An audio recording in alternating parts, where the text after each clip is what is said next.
When it comes to my fall decor and my ScanNCut, I love to mix and match textures, colors, and materials.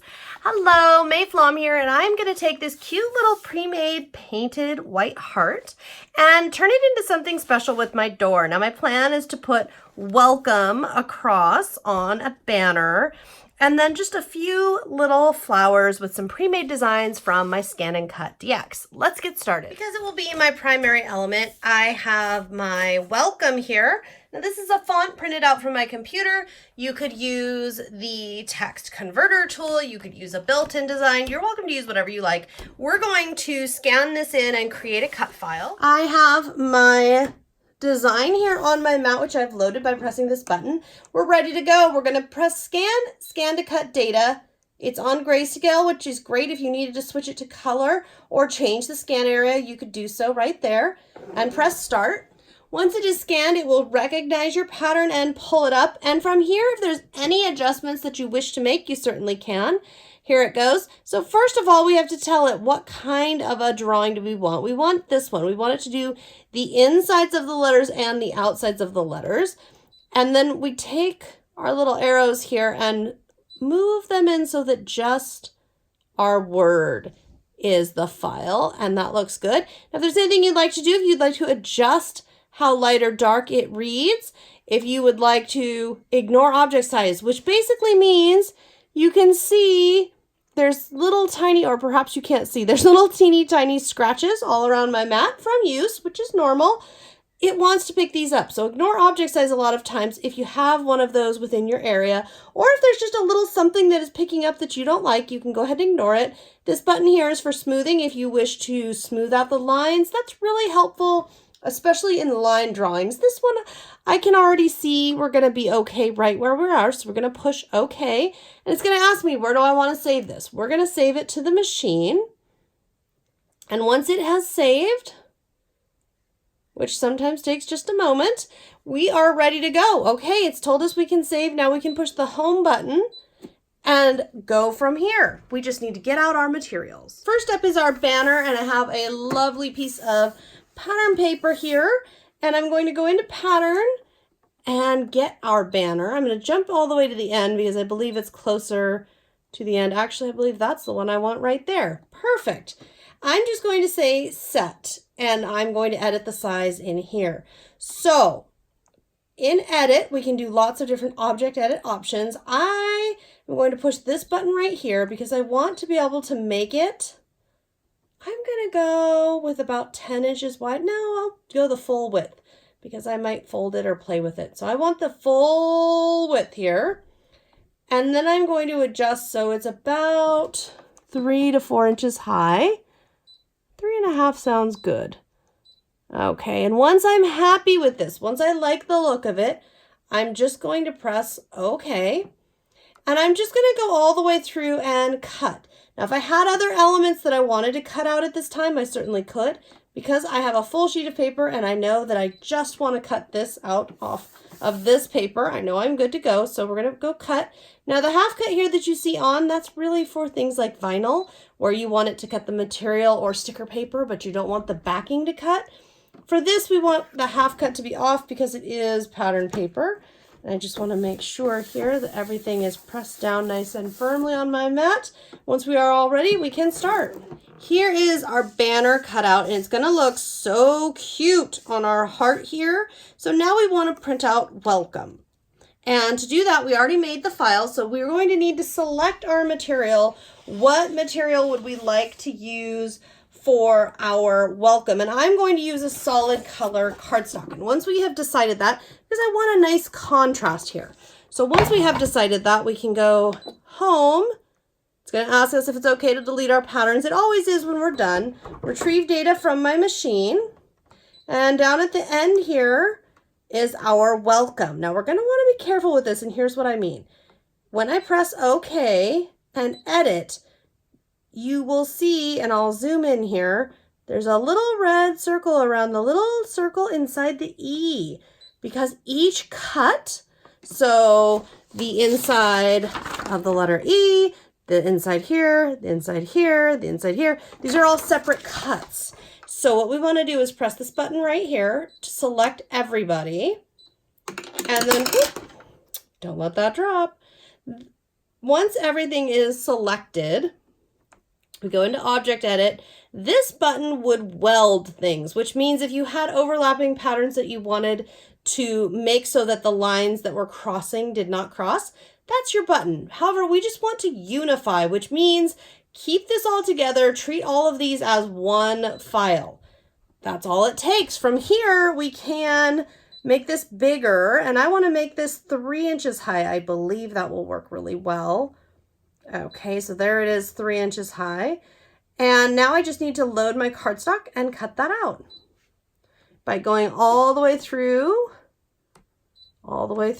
select and cut. Now I'm going to have to unload my mat so that I can load my cardstock. And I want you to note, start is no longer an option, and it tells me right there, you need to load your mat. So I love how that helps me out. Next up, I'm going to work on my flowers, and you can repeat this next step on as many patterns as you want. To keep this video moving along, I'll just show you one. So I have some orange felt that I have placed down onto a standard mat. And no, we don't want the standard image. In here, you have so many built-in designs. I really recommend getting to know them and taking advantage of them because there's a lot of great ones. For fall, I love this sunflower design. And I'm going to make whatever you pick here. You are actually in this screen going to want to come up with what your maximum size flower is, because when we go in here to the next screen, I'm going to go 3 inches here. All of these pieces are going to be sized to fit here. And as you select each piece, it'll show you which piece it actually is so that you can decide if you're going to cut it out, and if so, which piece you want to cut out and how. I'm going to select piece D and say set, and I'm going to add. It'll bring me right back to this screen. Now, you don't have to go to the screen. You can press pattern and escape out. One thing I do recommend when you're working with these patterns is make note of what size you told it, so that if for some reason you escape out of this particular screen, you'll be able to get back to it. And I'm going to show you just that. So that's my 3-inch flower, and then I'm going to make a 4 or maybe 4.5-inch flower. So we're going to go to pattern, and we're going to go back in. Now, you don't have to do it this way. You could do all the pieces of one flower, then all the pieces of another flower, but I want to go by material. So now I'm going to do another one. This time we're going to do it 4.5 inches. Oh, let's go closer to 5. Let's see. That's close enough. Okay, and I'm going to repeat here and add those pieces. Okay, now once I'm happy with this and once I have everything put where I want to have it, let's see, let's drag this guy over here. I'm going to press OK, and we don't do anything differently. Thanks to the auto blade, we do not need to change anything here on our material. It will detect, and it might need to take 2 passes, but it'll detect how thick the felt is and cut it out for us. Once you have cut all of your flower pieces out, if there are other pieces that you wish to cut, and by the way, I only cut the one circle because I intend to use some buttons and other elements, so I didn't need all of the circles.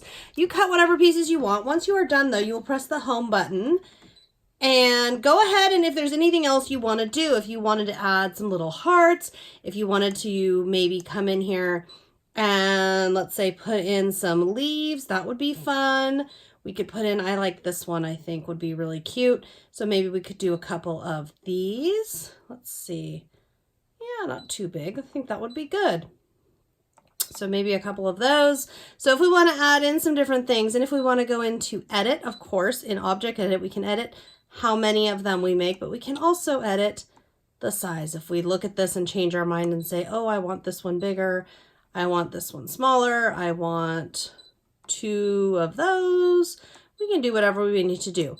Anyhow, you're going to continue to go about this, cutting and adding as many things as you would like using the same process until you have enough things that you think you're ready to assemble your home decor sign. Now all you have to do is assemble, and you can do this any way that you would like, with any adhesive that you would like, whatever works well for you.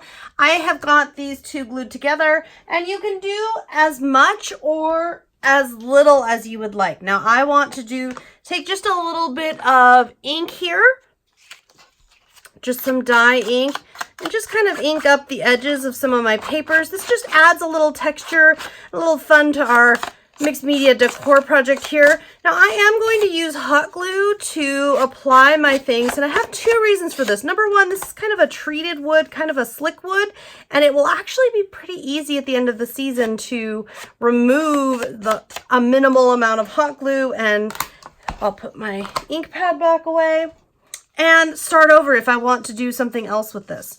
So I am going to place this where I would like, and just put a little bit of hot glue across the back. It doesn't need very much because nothing is very heavy. When everything is really light, we can go light with the hot glue. I'm actually going to angle this just slightly and press. And then I'll pull out a couple of different things. I'm thinking some orange ribbon and some fun little details, and really play with how I want this to look. So we can play with where we want oh, these are so cute, where we want our flowers, where we would like our flowers to be. I was envisioning one here and one up here. I think that will be really cute.